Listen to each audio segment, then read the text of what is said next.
Hello and welcome everyone to a presentation of Clash Artifacts of Chaos. I am Carlos Bordeo, one of the designers of this game, and I'm going to a little bit explain what's special about this game, what differentiates it from other third-person action combat titles.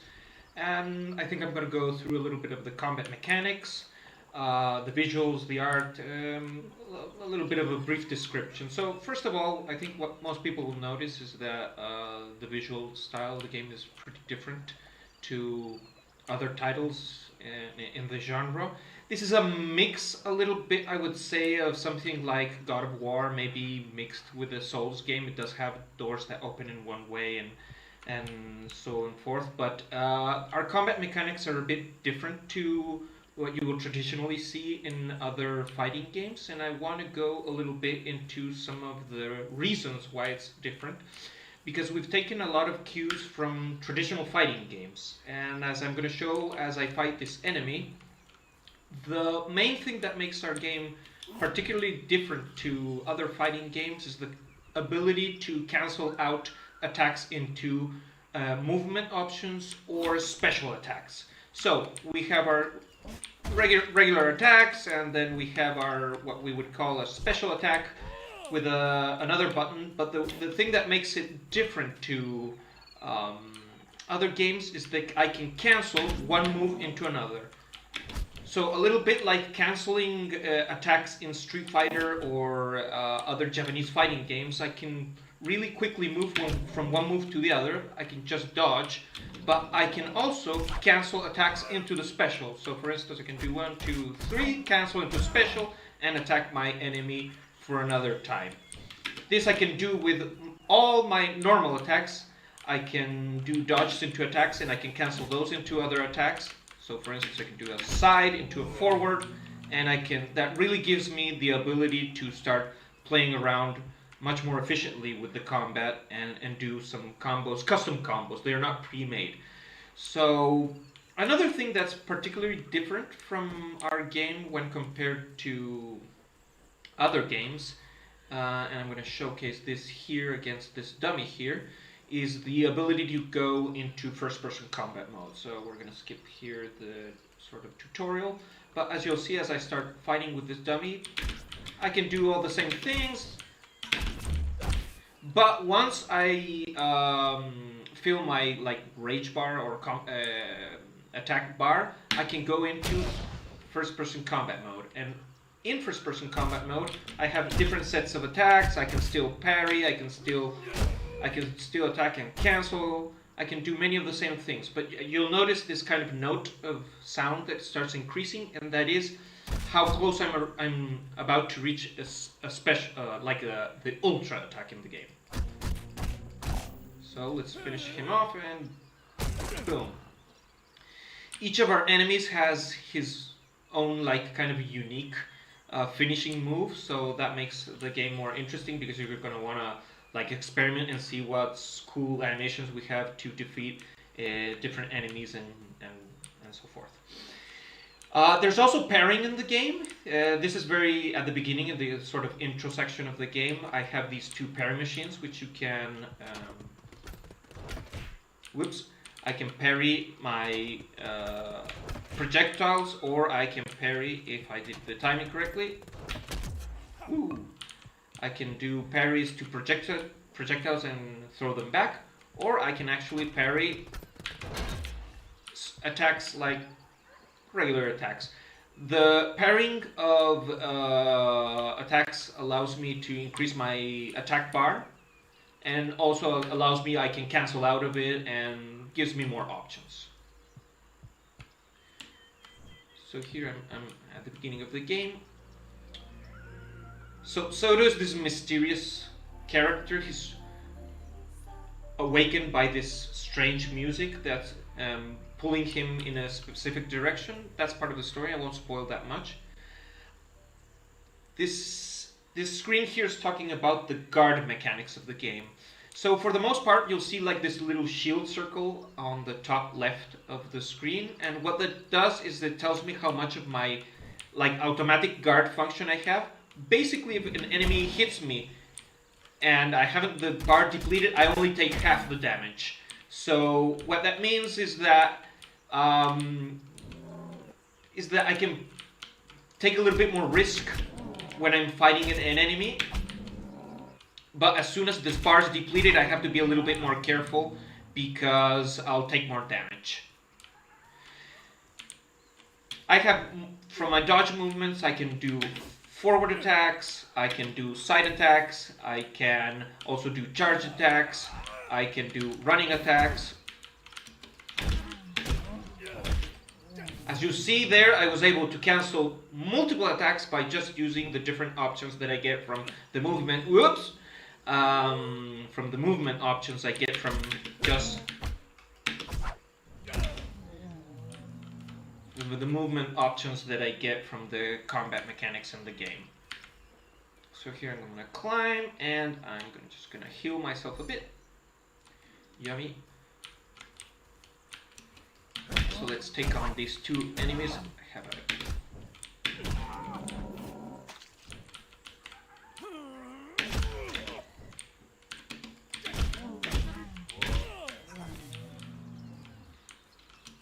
When the player is flashing white, that means that you properly cancel one move into another.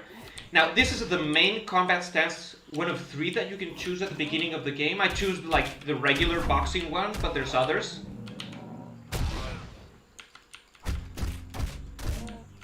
So let's finish this guy off.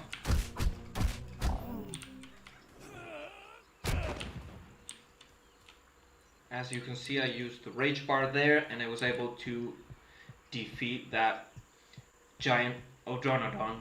Odonodons are these like giant sloths that we have in the game. So I'm still being pulled by this mysterious music. As you can see, the environments of the game are very organic. This is inspired on the game Zeno Clash. This is a game that's not inspired. It's basically from the Zeno Clash series. Please, we have nothing to give you. I do not wish to fight. I have an artifact. No, Grandpa, don't do it. We are not corners. So let's run this one. This is the only law, and we must obey it. Now we're going to see another central thing that's very different to other games, which is the ritual.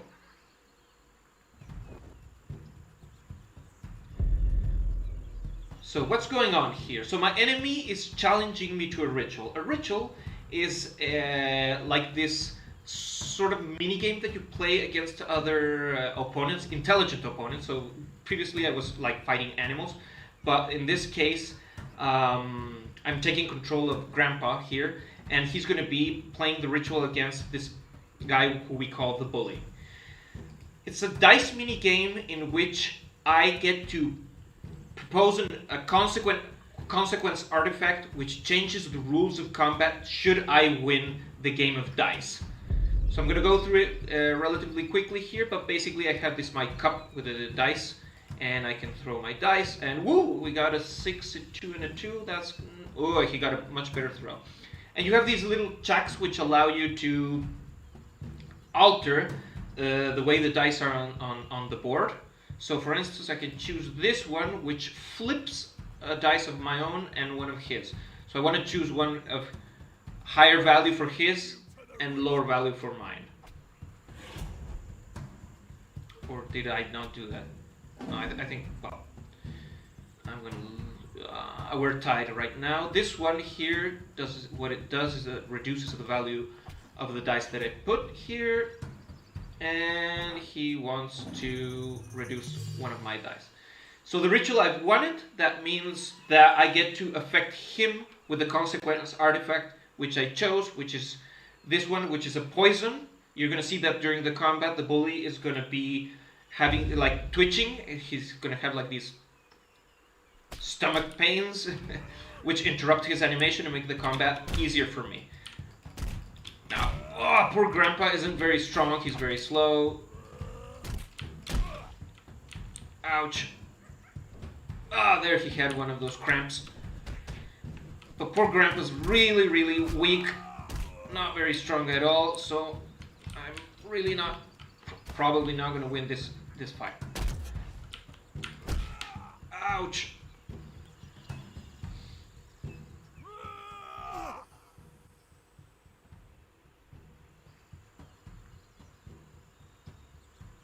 Grandpa! Grandpa!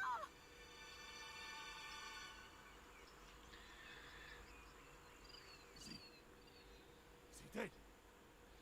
I didn't. In the world of Zeno Clash, characters don't really try to kill each other. They fight. It's very violent, but from the story itself, You killed him. these creatures are usually not trying to kill each other.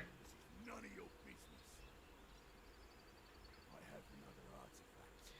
You don't want to. So what the bully's telling here, he has artifacts, Then I've already won. and Pseudo says, I don't have any, so basically they have to follow the law of the land. They're gonna have to duke it out, but since I don't have any dice, he has the consequence of hitting me with a stick, and there's nothing really I can do, but the fight starts, and I'm gonna take revenge for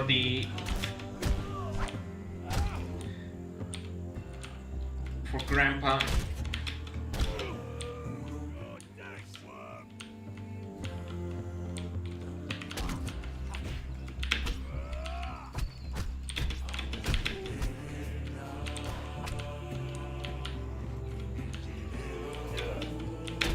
Enemies, one interesting thing that's going on here is that you'll notice that the bully is parrying some of my attacks.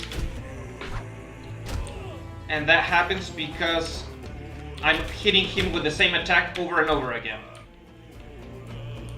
You can't really keep on repeating the same attack over and over, or the computer will learn your moves. Is that all you got?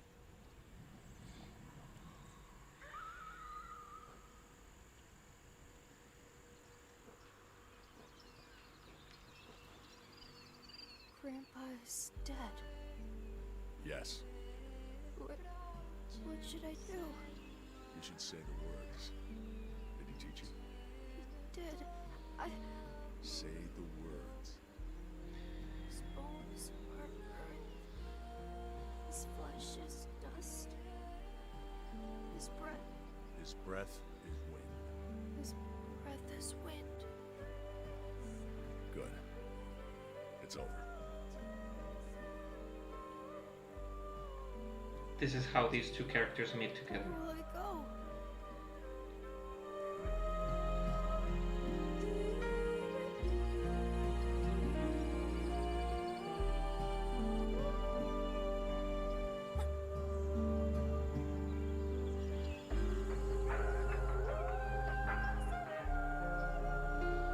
So, at this point of the voyage, this is the very beginning of the game, is basically where Pseudo encounters the boy and they form a team.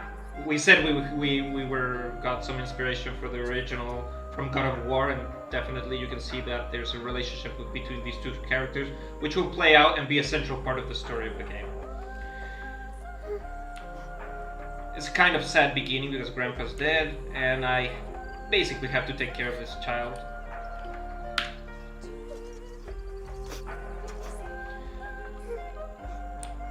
So I'm instructed to play at the beat, go to the tent, and you'll notice the checkpoint system is very similar to a Dark Souls type of game, Souls type game, in which you have to reach these campsites to Can't leave without Grandpa's dice.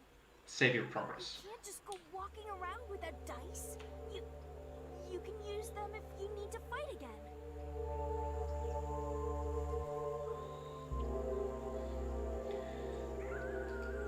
So now I have my... Now Soda finally has some dice. I can basically fight in the game. I can have ritual encounters with other intelligent enemies and have my own mini Is game there anyone who can take care of you? against them. No, Anyone who knew your grandpa? my brother. But he doesn't want to see me. Where is he? In the mountains. Too far out of my way. Maybe someone from Gemini's palace can take you there. She's always got messengers going back and forth, taking care of her business. So I'm gonna skip these enemies over here.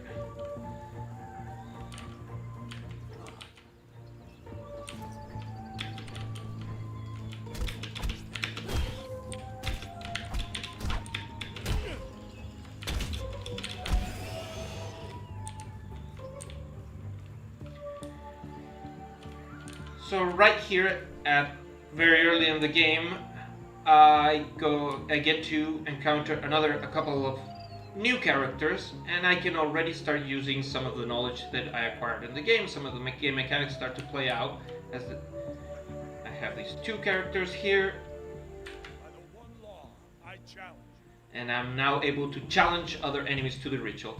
If I don't want to challenge them to the ritual, if I prefer going right into combat, I can do that. This is something that's optional in the game. You can also ask the boy to play the ritual, like sort of automatically. But here I have two interesting consequent artifacts I could use. So for instance, one is this wasps that surround the enemy and sort of deal damage. This one I find much more interesting, which is one that binds the foot of the enemy to the floor. So let's see if I can get that one if I can win. So I'll go ahead and challenge him with this one. So again, I have my dice. Let's see how this throw went. Okay, seems fairly okay. Okay, so it's 12 versus 12. This is going to be difficult. So nearest half. I have to try to get one of his stronger dice and one of my weaker ones. So we're still tied. I'm going to grab all his dice with this one.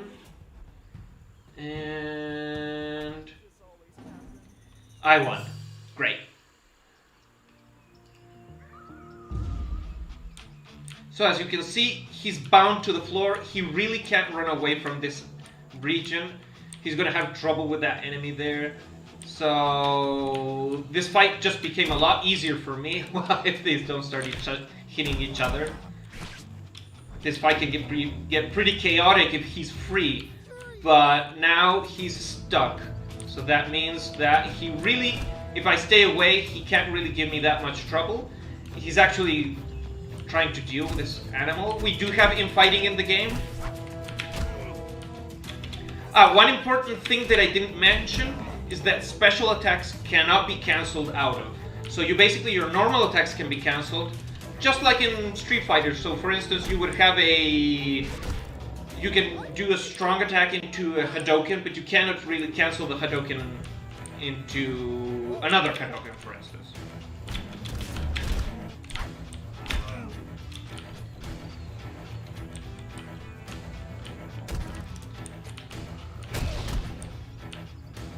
Whoa!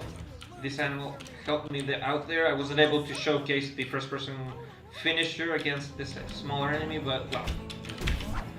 You can do it if you play the game. So the chain, I think he broke from the bind. Yes, exactly. It's not indefinite. It gives me some time. So now we're gonna take care of this big guy together. And now he's all alone. This makes the fight a lot easier. I think he lost his HP right after doing that attack.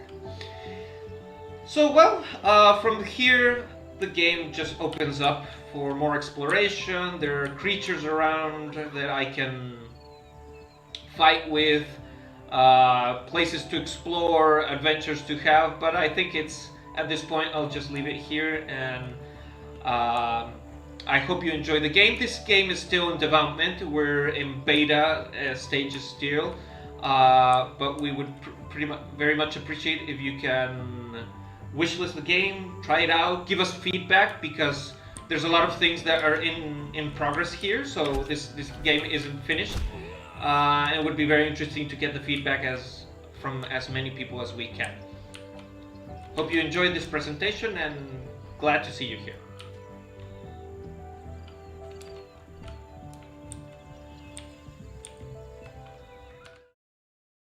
You